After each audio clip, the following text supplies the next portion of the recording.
Welcome to Bad Gear, the show about the world's most hated audio tools. Better late than never, we are going to talk about the first piece of Kawai gear to be featured on this show, the K-1 II digital synthesizer. The 1988 OG K-1 keyboard was released in a time when everybody wanted to get their hands on digital synthesizers with PCM waveforms. Roland's D50 was the pricey but undisputed leader of the field, and the more budget-conscious variants like the D10 were yet to hit the market a little later.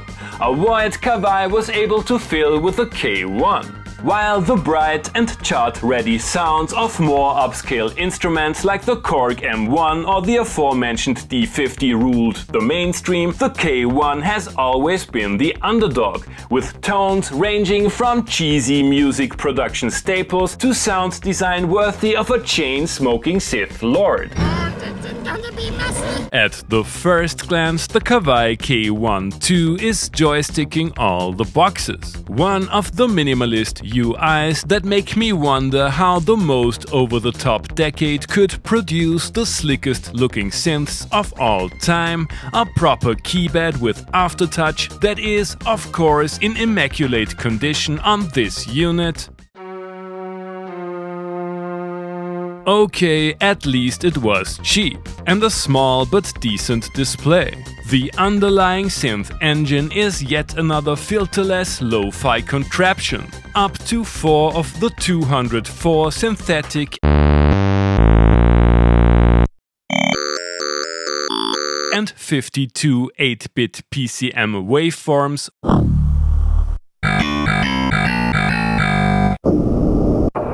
form a so-called single and can be blended and mixed using the joystick, quite similar to the Yamaha SY22 we had on the show a few weeks back.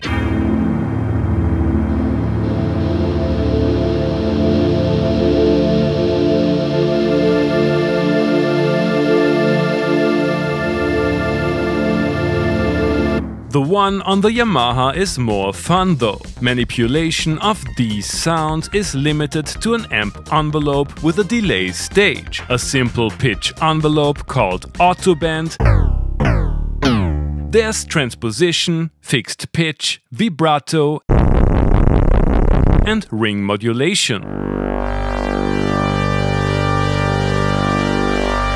The extensive keyboard scaling and velocity options are more than welcome. Given the limited polyphony of 16 voices, the 8-voice multi-timbrality with a dedicated 9th drum channel seems a bit cynical. However, it does have a number of nice features, like splits, layers and velocity switches. The drum channel can be used in single mode too, and is not included in the original version.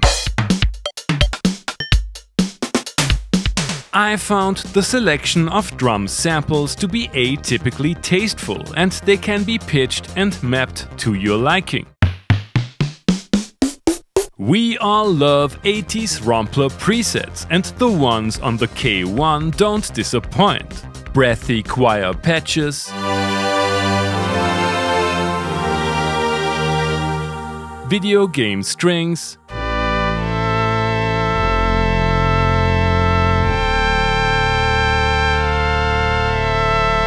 synth engine showcases,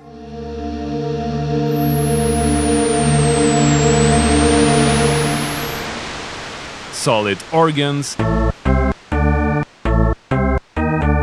and yet another sitar.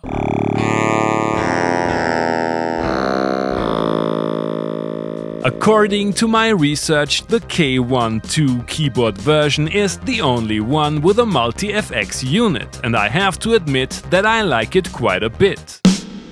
Speaking of different versions of the synth, Kawai released a keyboard, a desktop and a rack version of the original, and there's a rack edition of this beauty too. To my surprise, the manual is actually useful and the instrument is as easy to operate as a VCR player and about as much fun.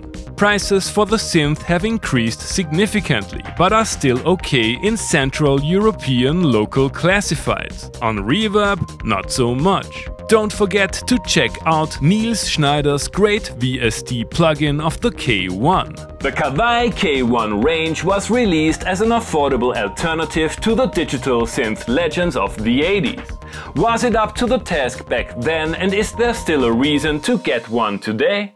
You have already heard the K-1 II in today's intro tune.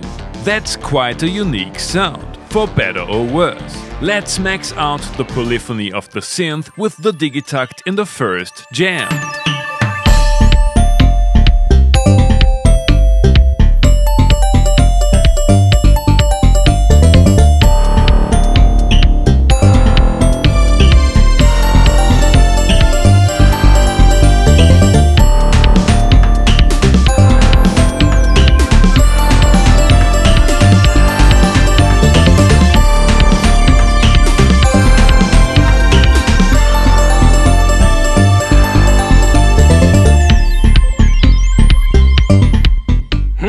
Not a big fan of this. Some of the raw tones might work in a mix with other instruments, but I found it rather challenging to create an entire arrangement just based on the unprocessed sounds of the K1. Time to add another synth and a couple of FX pedals to the setup and see how deep the rabbit hole goes.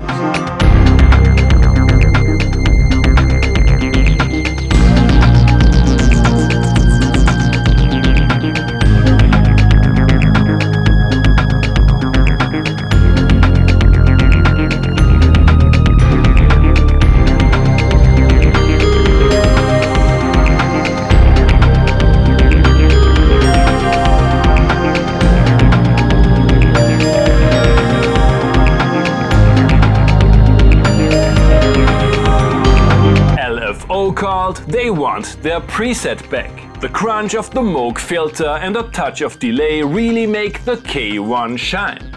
I did run into some polyphony issues, but the synth interacts quite nicely with the Roland TB3. The dark, grainy and lo-fi sound character is great for adding a bit of drama to simple and otherwise bland musical motifs. Ideal for this what if 90s Coolio was hanging out with 80s techno nerds in a 70s Soviet time machine, creating 0 years crunkcore for a hyperpop trap future.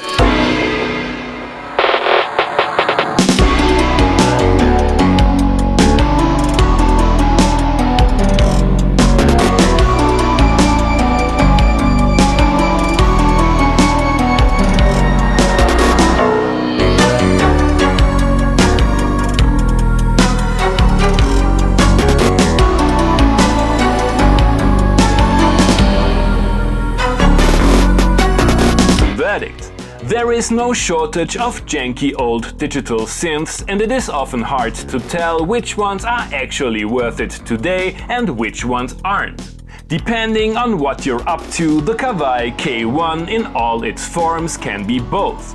An archaic digital cheese machine that has seen better days and an inexhaustible source of sounds for the dark, the evil and the mysterious. So if you need tones that are unique, epic and mostly unfit for modern pop music, you could either get a huge and expensive modular system or, no, get the modular system. I'll get the keys fixed. Thanks for watching and see you next time.